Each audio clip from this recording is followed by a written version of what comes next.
अगर आपको पता चले कि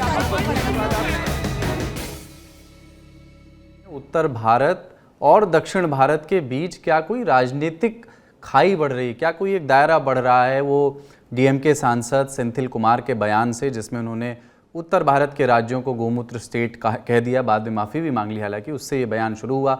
ये कहा गया कि कांग्रेस के कुछ लोग भी इस बहस में, इस बातचीत में उसी तरफ थे, इस बात से आनंद ले रहे थे कि हाँ, जो उत्तर भारत के लोग जो भारतीय जनता पार्टी को चुना है वहाँ आईक्यू लोगों का अच्छा नहीं। इस तरह के कमेंट सोशल मीडिया पे टिप्पणी आई। लेकिन पहले मैं अपने परिचय दे दूं जो हमारे साथ मेहमान हैं। हमारे साथ हैं टीएस सुधीर, सीनियर जर्नलिस्ट हैं, चुनाव नतीजों के दिन आप लल्लन टॉप पर उन्हें देख चुके हैं। हमारे साथ हैं डॉक्टर संदीप शास्त्री, आप नेशनल कोऑर्डिनेटर हैं लोकनीति के। आप दोनों का बहुत बहुत स्वागत। टीएस सुधीर जी, पहले थोड़ा सा यहाँ से शुरू करें कि केसीआर को, के चंद्रशेखर राव तेलंगाना के मुख्यमंत्री इसके पहले रहे, अब उनकी पार्टी चुनाव हार गई, उनको एक चोट लग गई और अब प्रधानमंत्री नरेंद्र मोदी ने उनका हालचाल पूछा है, इस तरह की खबरें हैं। इसके इस सामान्य शिष्टाचार को कई लोग इस निगाह से भी देख रहे हैं कि क्या 2024 से पहले एनडीए अलायंस में एक नई एंट्री हो सकती है, क्योंकि दोनों का दुश्मन एक है। मैं नहीं मानता हूं कि अभी इस बारे में किसी तरह की सोच है बीआरएस की तरफ से या भाजपा की तरफ से। मुझे लगता है कि एक बेसिक पॉलिटिकल राजनीतिक शिष्टाचार का पालन किया है। प्रधानमंत्री ने अपनी चिंता जताई है, अपना समर्थन जताया है कि उनको स्पीडी रिकवरी के लिए कहा है, क्योंकि चोट काफी बड़ी है। मुझे बताया गया है यशोदा हॉस्पिटल के डॉक्टर्स द्वारा कि उनकी हिप सर्जरी की जाएगी आज रात को या कल, और उसके बाद तकरीबन 6 से 8 हफ्ते लग जाएंगे उनकी पूरी तरह से रिकवरी में। जब से हार हुई थी उसके पहले ही वो अपने फार्म हाउस, जो कि हैदराबाद से तकरीबन 60 किलोमीटर की दूरी पर है, वहां पर ही रह रहे थे। और उसके बाद वहां से वो निकले नहीं है। कई लोग वहां जाके मिले हैं, जितने भी विधायक, उनके 39 विधायक चुनकर आए थे, 48 विधायक जो चुनकर आए थे उनके साथ, वही जाके केसीआर से वहां पर जाके मिले। लेकिन उसके अलावा वो वहां से कहीं बाहर नहीं निकले। कल रात को 2 बजे ये हुआ कि जब वो बाथरूम जा रहे थे वहां पर वे फिसलकर गिर गए, और उसके बाद उनको तुरंत यशोदा हॉस्पिटल में दाखिल किया गया, जो कि यहाँ पर सिकंदराबाद में है। तो मैं नहीं मानता हूं कि भाजपा अभी किसी भी जल्दबाजी में किसी भी तरह के गठबंधन या किसी भी तरह के राजनीतिक तरीके से इनको देखेगी।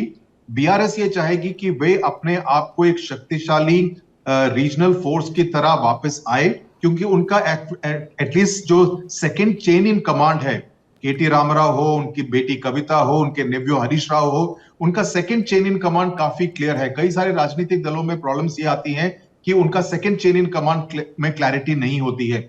उस नजरिए से देखें तो बीआरएस में वो क्लैरिटी है, और वो चाहेंगे। अभी हैदराबाद के का ही आप उदाहरण लिए, यहां पर 24 सीटों में से 16 सीटें बीआरएस ने जीती, 7 सीटें एमआईएम ने जीती, और एक इकलौती सीट गोशामहल की भाजपा ने जीती। यहां पर कांग्रेस की जो सरकार बनी है, कल जो मंत्रिमंडल बना है, उसमें हैदराबाद जिले से एक भी मंत्री नहीं है। तो एक बड़ा सा होल है, और बीआरएस का मानना है कि अर्बन सपोर्ट काफी हद तक उनके साथ है, और भाजपा भी उसी अर्बन सपोर्ट की तलाश में ही रहता है। भाजपा को उम्मीद थी कि वो हैदराबाद में अच्छा करेंगे, लेकिन बीआरएस ने ज्यादा अच्छा किया। तो मैं नहीं समझता कि इमीडिएटली अभी कुछ होगा, लेकिन आगे की राजनीति में जिस तरह की राजनीति कांग्रेस करती है, जिस तरह का परफॉर्मेंस उनका लोकसभा चुनाव में रहता है, जिस तरह की अटकलें लगाई जाएंगी, उसके चलते शायद कुछ अंडरस्टैंडिंग हो सके। उसके बारे में उसको रूल आउट नहीं किया जा सकता, लेकिन आज की तारीख में बीआरएस चाहेगी कि वो अपने आप को एक स्ट्रॉन्ग रीजनल फोर्स की तरह ही अपने आप को समझे। जी, डॉक्टर संदीप शास्त्री, जो मुख्य विषय है उस पर आते हैं हम। नॉर्थ साउथ को लेकर के, जो नॉर्थ बनाम साउथ की एक राजनीतिक कोशिश, एक ट्वीट हुआ प्रवीण चक्रवर्ती की ओर से, जो 2019 में कांग्रेस के रणनीतिकारों की जो टीम थी उनमें से एक थे। वो बाद में वो ट्वीट डिलीट भी हुआ। उन्होंने लिखा कि south north boundary line is getting thicker and clearer. ये चुनाव नतीजों के बाद उन्होंने लिखा। उसके बाद सेंथिल कुमार का ये बयान आया कि व्हाट वी कॉल गोमूत्र स्टेट्स, जिन प्रदेशों को हम गोमूत्र प्रदेश कहते हैं, वहाँ पर भारतीय जनता पार्टी की जीत हुई है। रेवंत रेड्डी का एक चुनाव नतीजों से पहले का बयान है, जिसमें उन्होंने कहा कि तेलंगाना का डीएनए बिहार से बेहतर है। इसके पहले सनातन धर्म को लेकर के विवाद हो चुका है, उदयनिधि स्टालिन को लेकर के। क्या आपको लगता है कि पॉलिटिकल चॉइस नॉर्थ और साउथ की एकदम डिफरेंट हो रही हैं, एकदम बिल्कुल अलग, एक दूसरे से मुख्तलिफ हो रही हैं राजनीतिक रुझान, तो क्या इसकी कोई डीप रूटेड सोशियोलॉजिकल वजहें आपको लगती हैं? मैं अभी जो बयानें निकली हैं उनके आधार पे मैं ये बात नहीं कहूंगा कि उत्तर और भारत के बीच में एक फर्क आ रहा है, लेकिन ये बात मैं जरूर कहूंगा कि राजनीति का आधार, राजनीति की संस्कृति, राजनीति का ठहराव और राजनीति की भाषा उत्तर भारत और दक्षिण भारत में काफी अलग है। जो चीजें उत्तर भारत में काम करेंगी, दक्षिण भारत में उन चीजों का कोई उतना आप इम्पैक्ट नहीं देखेंगे। और ये आज की बात या कल की बात या 5 सालों की बात नहीं है। आप इमरजेंसी के बाद हुए चुनाव को देखिए, पूरा उत्तर भारत में कांग्रेस पार्टी हारा था। राजस्थान में एक स्थान को छोड़ के सभी लोकसभा के स्थान हारे थे। लेकिन अगर आप दक्षिण भारत को आए, उस लोकसभा चुनाव में दक्षिण भारत में कांग्रेस ने एक बहुत ही अच्छा प्रदर्शन किया। राजनीति का एक आधार जो है वो उत्तर भारत में काफी अलग है और दक्षिण भारत में काफी अलग है, और उसको हमें ध्यान में रखते हुए ये विंध्यास के ऊपर और विंध्यास के नीचे की एक राजनीति की फर्क को हमें समझना पड़ेगा।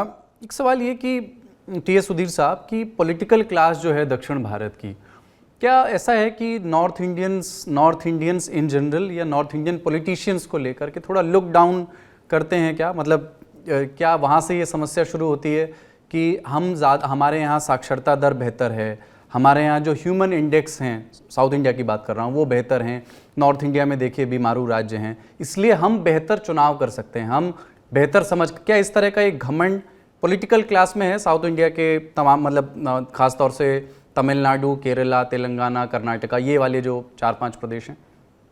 मैं ये नहीं कहूंगा कि लुक डाउन करते हैं, लेकिन ये बात जरूर है, जब आसाम के मुख्यमंत्री हेमंता बिस्वा शर्मा या उत्तर प्रदेश के मुख्यमंत्री योगी आदित्यनाथ जैसे राजनेता दक्षिण भारत के किसी भी क्षेत्र में चुनाव प्रचार के लिए आते हैं और यहां पर दक्षिण भारत के डिफरेंट इंडाइसेस की आलोचना करते हैं, तब सवाल जरूर उठता है कि आपके राज्य में क्या इससे बेहतर स्थिति है।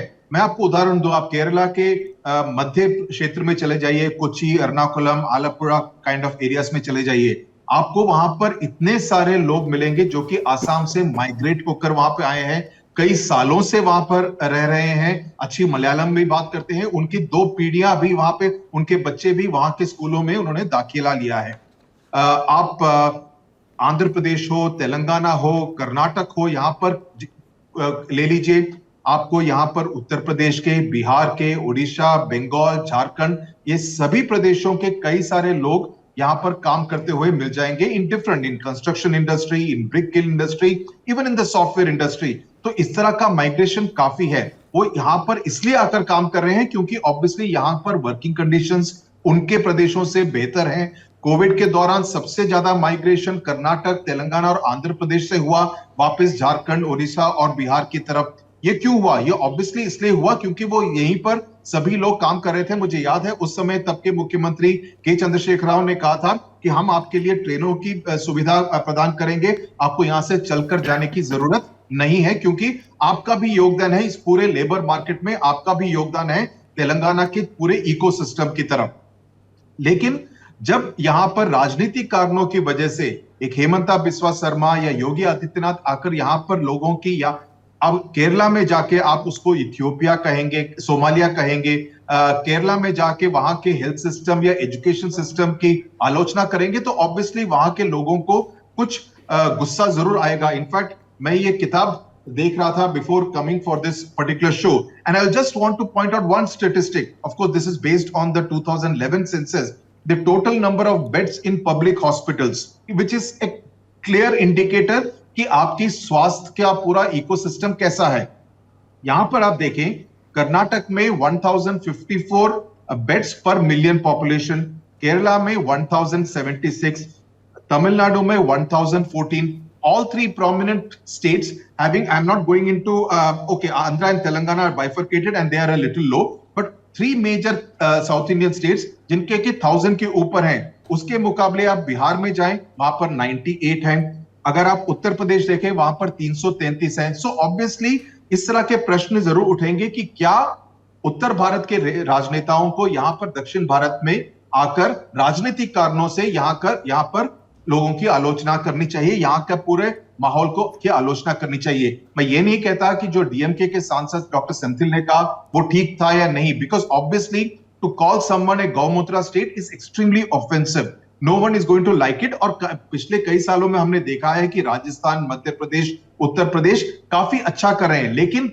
दिक्कत यह आती है और आलोचना यहां के राजनेता इस बात की करते हैं कि आप हमें for every rupee that we pay, people in Telangana और आंध्रा और कर्नाटका पे टू द नेशनल एक्सचेकर, हमको काफी कम मिलता है और उत्तर प्रदेश और बिहार जैसे राज्यों को ज्यादा सपोर्ट केंद्र की तरफ से मिलता है। So people obviously talk of this kind of a step motherly treatment कि हम ज्यादा डेवलप्ड हैं, दक्षिण के जो राज्य हैं वो ज्यादा विकसित हैं, उसकी सजा दक्षिण भारत के लोगों को नहीं मिलनी चाहिए। जी संदीप जी, इसी से जुड़ा हुआ सवाल, आप बात कर रहे थे जो उत्तर भारत में एक राजनीतिक अस्त्र हो सकता है वो दक्षिण भारत में हो, ये ज़रूरी नहीं। भाषा की समस्या है, जनरली उत्तर भारत के नेता जब वहाँ जाकर के चुनाव प्रचार करते हैं ट्रांसलेटर का इस्तेमाल करते हैं, कनेक्ट तो वैसे ही नहीं रहता है, संस्कृति अलग है, पॉलिटिकल सेंसिबिलिटीज़ भी अलग हो सकती हैं।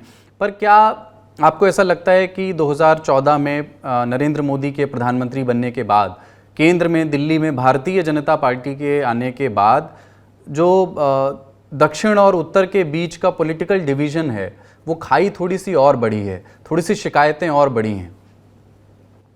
मतलब मैं उसको वहाँ तक लेके जा रहा हूँ कि जीएसटी काउंसिल की बैठक होती है, उसमें शिकायतें रहती हैं केंद्र सरकार से, फाइनेंस कमीशन में जिस तरह से बजट का बंटवारा होता है वहाँ दक्षिण भारत के राज्यों की शिकायतें होती हैं, कुछ का जिक्र भी टीएस सुधीर कुमार कर भी रहे थे।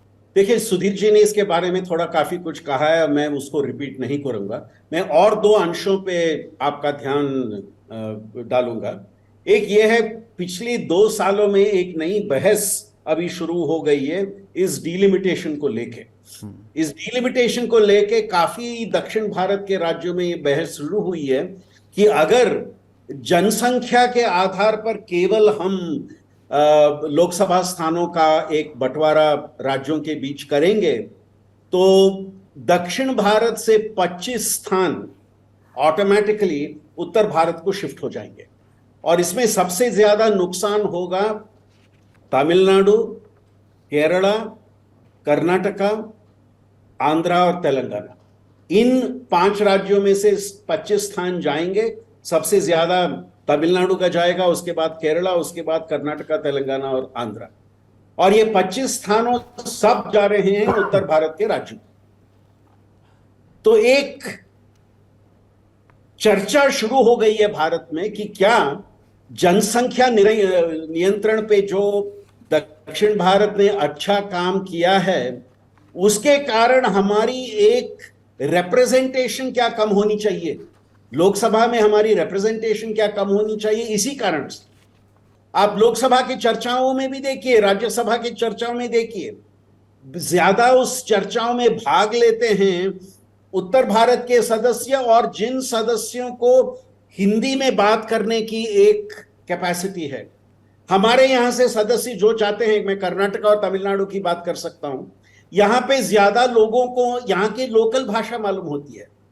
मेरे राज्यसभा लोकसभा के एमपीज को कन्नड़ा ज्यादा अच्छा आता है, तमिलनाडु के राज्यसभा लोकसभा एमपीज को तमिल ज्यादा अच्छा आता है। सो अगर आपको लोकसभा राज्यसभा में बात करना है तो आपको हिंदी में बात करना है या अंग्रेजी में बात करना है, या तो पहले नोटिस दे के अपने भाषा में बात करना है।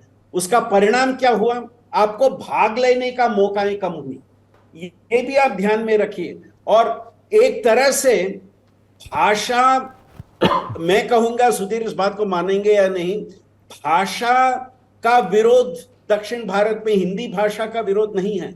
आप अभी भी देखिए, सुधीर दक्षिण भारत के हैं, मैं दक्षिण भारत का हूं, हम दोनों हिंदी बात कर सकते हैं, दूसरों को जो अब हिंदी बात करते हैं दूसरे लोग उसको समझ सकते हैं। कर्नाटका ऐसा एक राज्य था जहां बीजेपी को लोकसभा चुनाव में प्रधानमंत्री की वजह से ज्यादा सपोर्ट मिला है। बट अब अगर दूसरे लोगों का देखें, दूसरे लीडर्स का देखें, उनका वो रीच उतना होता नहीं है भाषा के कारण। सो भाषा एक तरह से डोमिनेशन का संकेत हो गया। टी.एस. सुधीर जी, एक मतलब इस सवाल को हमने थोड़ा थोड़ा छूने की कोशिश की, लेकिन अब सीधे सीधे पूछता हूँ कि भारतीय जनता पार्टी दक्षिण भारत के राज्यों में अच्छा नहीं कर पाती, इसको अगर आप कुछ उदाहरणों के जरिए बताइए। क्या सिर्फ भाषा की समस्या है? अगर भाषा की समस्या है तो स्थानीय लीडरशिप उभारी जा सकती है, कांग्रेस ने उभारी है, वो संस्कृति के साथ मेल नहीं है, या जो राष्ट्रीय जो नेशनल मुद्दे हैं भारतीय जनता पार्टी के, उससे रेजोनेट नहीं करते हैं दक्षिण भारत के लोग। आपके हिसाब से दो तीन बड़े मसले, बड़े फैक्टर क्या हैं कि बीजेपी दक्षिण भारत में अच्छा नहीं करती? ओके, प्रोफेसर शास्त्री ने अभी जिक्र किया इस बात का कि भाषा का, और द फैक्ट दैट भाजपा के जो जितने भी नेता हैं, हालांकि प्रधानमंत्री मोदी के भाषणों का एक तरह से कनेक्ट बन जाता है, लेकिन बेसिकली जो भाजपा का जो एक इमेज है वो एक हिंदी पार्टी का है, एक ऐसी पार्टी जिसका की नेतृत्व लार्जली हिंदी भाषी प्रदेशों से आता है, और हिंदी भाषी में ऑब्वियसली गुजरात को भी इंक्लूड किया जाता है।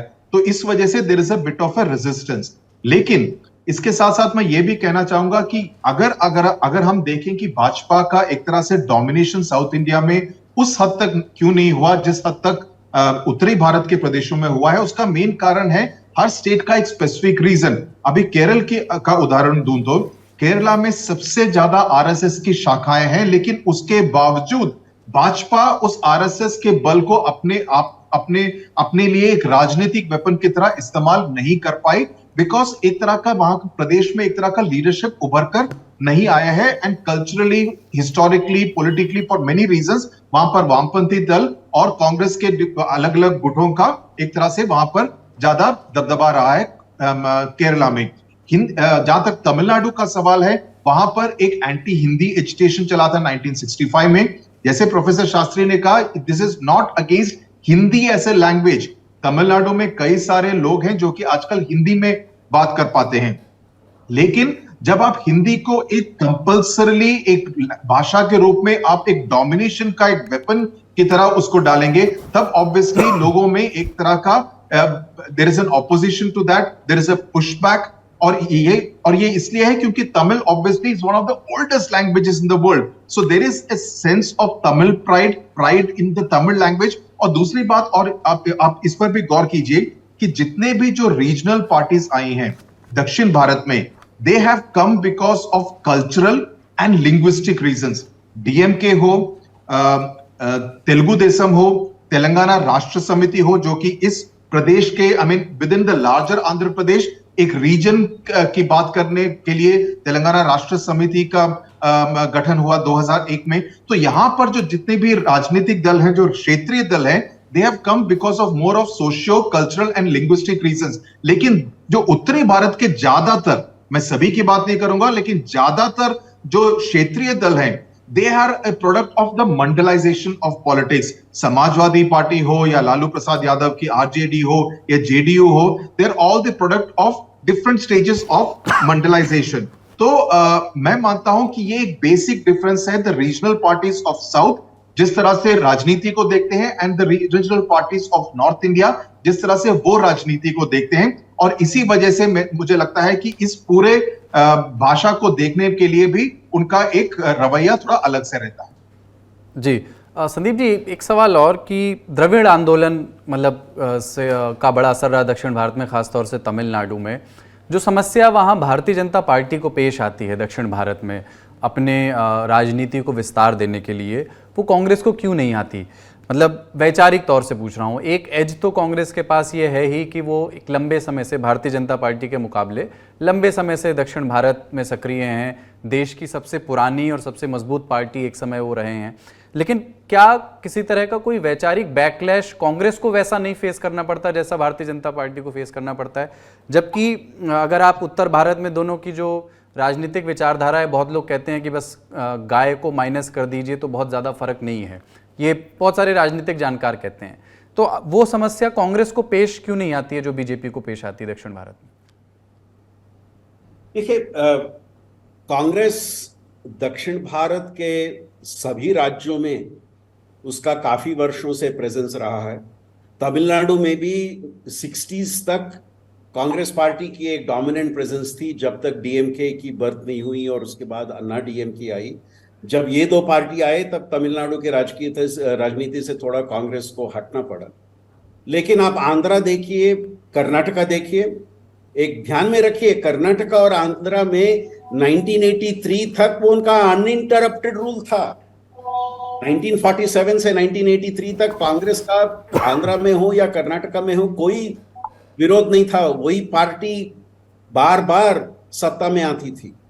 केरला में भी कांग्रेस पार्टी एक अलायंस का लीडरशिप काफी वर्षों से उनका है। सो कांग्रेस का प्रेजेंस दक्षिण भारत में, जैसे सुधीर ने कहा, अलग अलग कारणों से इन 5 राज्यों में कांग्रेस का एक प्रेजेंस रहा है। और जहां ये क्षेत्रीय पार्टीज दक्षिण भारत में उभरी हैं, ज्यादातर ये दक्षिण में उभरे हुए क्षेत्रीय पार्टी, जैसे सुधीर ने कहा, they came up as an opposition first to the Congress party. आप तमिलनाडु में देखिए, टीडीपी का देखिए, वाईएसआर कांग्रेस का देखिए, या कर्नाटका में जनता पार्टी जो थी वो देखिए, it came up as an opposition to the Congress. So Congress का प्रेजेंस एक दक्षिण भारत में काफी वर्षों से एक राष्ट्रीय पक्ष के होते हुए हुआ है।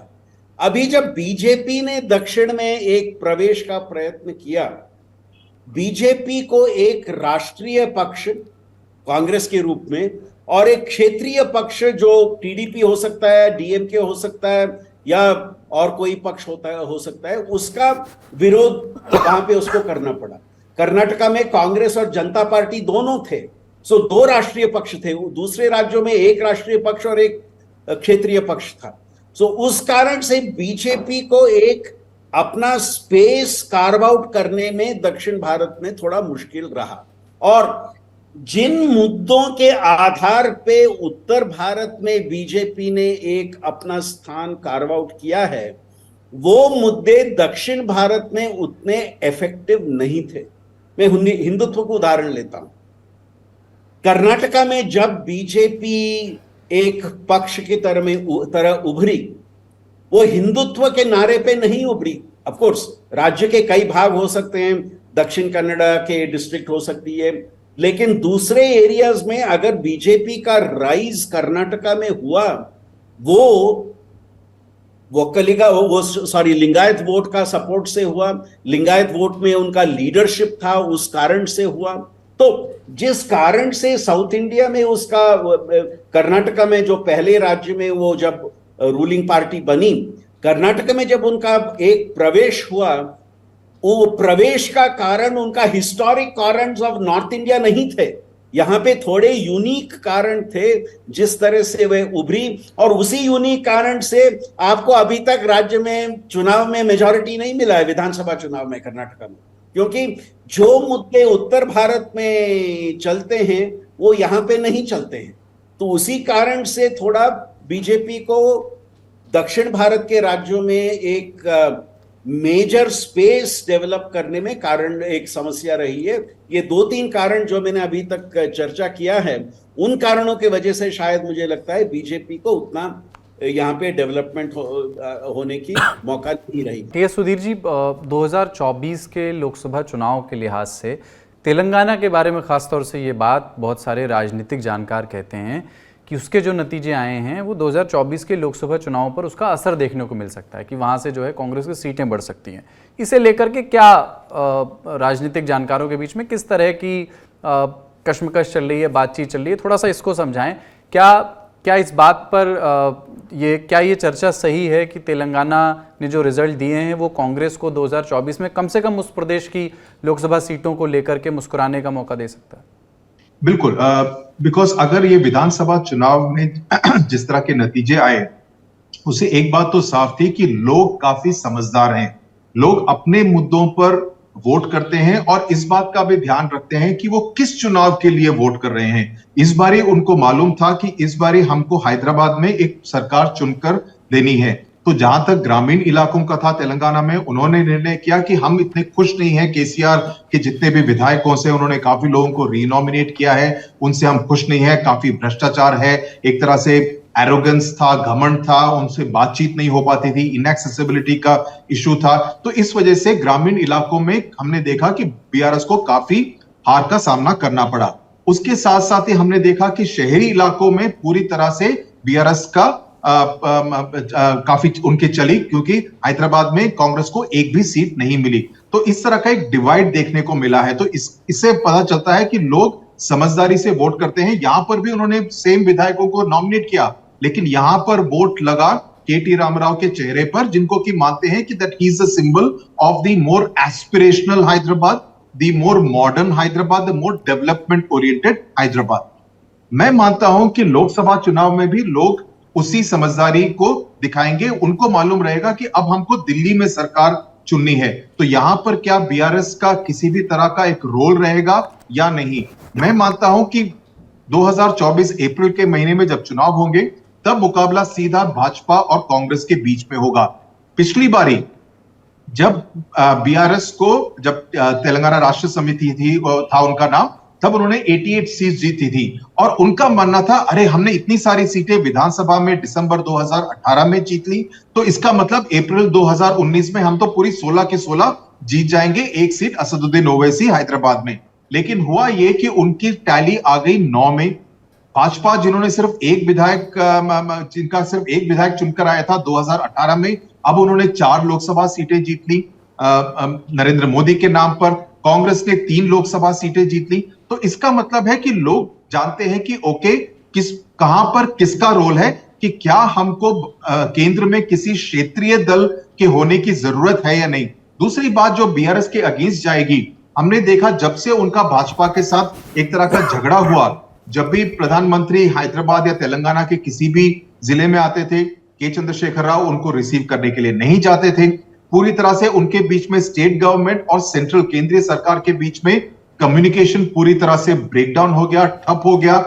यहाँ के जितने भी मंत्री थे टीआरएस के, वो हमेशा शिकायत करते थे कि हमको केंद्र की तरफ से भी किसी भी तरह की सहायता नहीं मिलती है, किसी भी तरह के समर्थन नहीं मिलता है, प्रोजेक्ट्स रुक जाते हैं, प्रोजेक्ट्स को सपोर्ट नहीं मिलता है, तू मैं हो रही थी। तो लोग भी ये सब देखते हैं, तो उनका मानना रहेगा कि अगर हम एक डबल इंजन सरकार की बात करते हैं, कि यहां पर सांसद रहे उन्हीं के पार्टी के और सरकार वहां की रहे, या एक नेशनल दल रहे, तो उससे ज्यादा बेहतर रहेगा। एक क्षेत्रीय दल को सांसद देने से हमको ज्यादा फायदा नहीं होगा, स्पेशली ऐसा एक क्षेत्रीय दल जिसको कि हमने हैदराबाद में भी अभी 4 महीने पहले नहीं चुना है। तो मेरा मानना यह है कि कांग्रेस और भाजपा के बीच में टक्कर रहेगी जहां तक तेलंगाना के 17 सीटों का सवाल है, और बीआरएस को ज्यादा सीटें मिलने की ज्यादा उम्मीद नहीं है। और दूसरी बात यह भी है कि उनको भी अभी एक तरह से गेम प्लान चेंज करना पड़ेगा, कि क्या वे ऐसे उम्मीदवारों को खड़ा कर सकते हैं जिनको कि लोग पसंद करें, जो कि समझे कि ओके ये थोड़ा हटके है।